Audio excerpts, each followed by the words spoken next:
you know?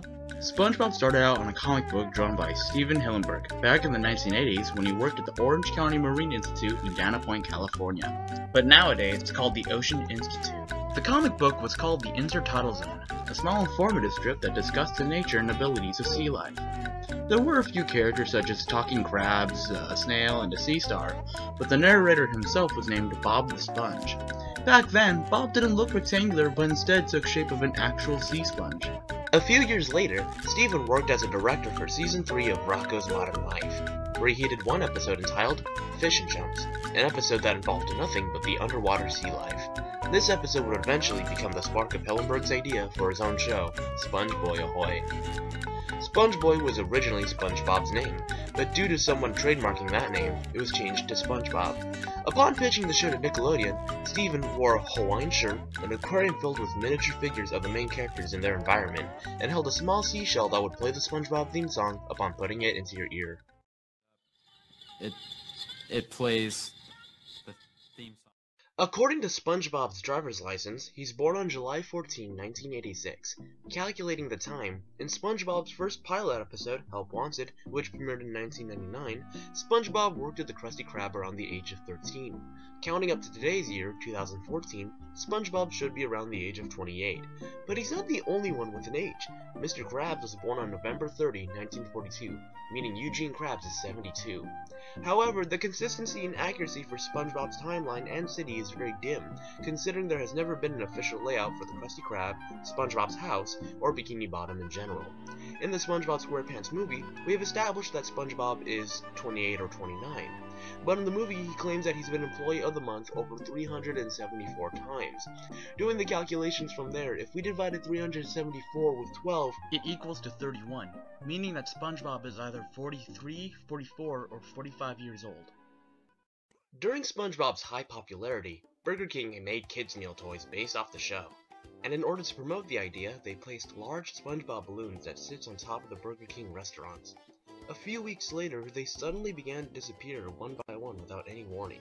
The SpongeBob balloons wouldn't be given back unless ridiculous ransoms and demands were fulfilled.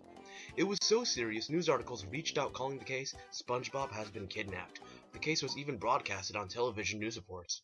Countdown, it's not funny now. The cartoon crime of the century. Who would steal SpongeBob? We have received ransom notes that have requested various items like Krabby Patties. We think there's probably a serial SpongeBob thief. Police nationwide on the lookout for a kidnapped victim wearing square pants. We're going to be very vigilant on our patrols. Clint, what sick mind could be behind something like this?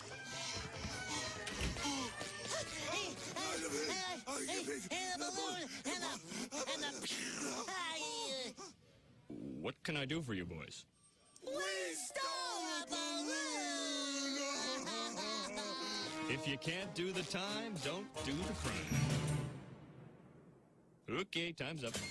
Now get out. Plankton is based off an actual plankton known as a copepod. It's also been hinted that the Greek term for plankton is drifter or wanderer. But aside from that, the Krusty Krab has 5 individual flags hung on the front of the restaurant. First and foremost, the flags aren't based off countries, but are actually based on the International Maritime Signal Flags, which is a component of International Code of Signals, or ICS. There are over 26 individual flags, all each based around the alphabet. All these flags are used to communicate with other ships. Each flag has its own meaning, either specific or standard. For example, if you're on a boat and have a diver go underwater, you need to raise the A flag. This is indicating other ships their inability to move from their current location because you have a diver underwater and need to warn other vessels to keep clear to avoid chopping up the diver with their propellers.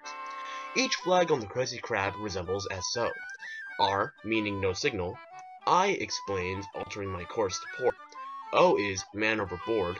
U means you are running into danger, and K stating I wish to communicate with you. Although O has a different color, it's the only one of its kind to have a similar pattern. The reason why the newer episodes of SpongeBob became less relatable and childish is because Steven Hillenburg had left the show. Reason why is because Nickelodeon had wanted him to make 30-minute specials when SpongeBob was starting to get a little more popular around season 2. Steven was still new to the idea of working on his own series, so he was shocked that he had to work on the special while still working on the regular episodes that came before or after it. Steven's first special was the episode entitled Christmas Who, and so on and so forth. More 30-minute specials began to pop up, such as Party Pooper Pants, The Sponge Who Could Fly, and Ugh, aka SpongeBob BC before comedy. Nickelodeon was pleased and demanded more. Steven, getting tired, finally threw in the theatrical movie idea, the Spongebob Squarepants movie, a cinematic movie that was told to be the last we'd ever see of SpongeBob. However, even after the movie's premiere, the box office shown that kids were more into the idea of SpongeBob than adults. So, Nickelodeon took in the liberty of changing the show's humor and laying off most writers who made SpongeBob who he was back in the first 3 seasons. To add more salt to the wound, Nickelodeon still demanded that Steven was to make more SpongeBob episodes, and that's when he finally threw in the towel and gave the creative rights to Paul Tibbitt. So whenever you see Paul Tibbitt as supervising producer on the title sequences, chances are you were watching a more modern and recent episode of SpongeBob. Even though this has happened, Steven is still crowned the creator of SpongeBob and helps once or twice around a few episodes.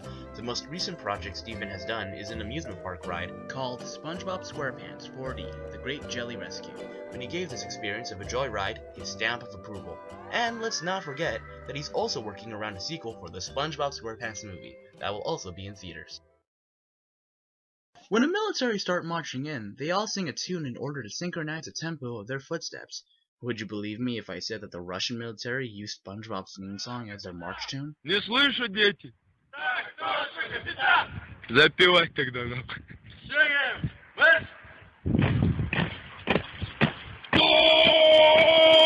Кто проживает на дне океана? Спанчбоб Сquarepants!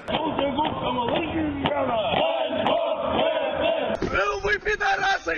Спанчбоб Сquarepants! Кто так живого, как рыба в воде? Спанчбоб Squarepants! Спанчбоб Squarepants! Спанчбоб Squarepants! Спанчбоб! That's all for today, but if you want to eventually see more Did You Know cartoons, then go ahead and subscribe to this channel. You can also follow me on Tumblr, Facebook, and DeviantArt. I don't have a one-chosen idea of what I do for a living, but hopefully whatever I'm interested in, you'll be into it too.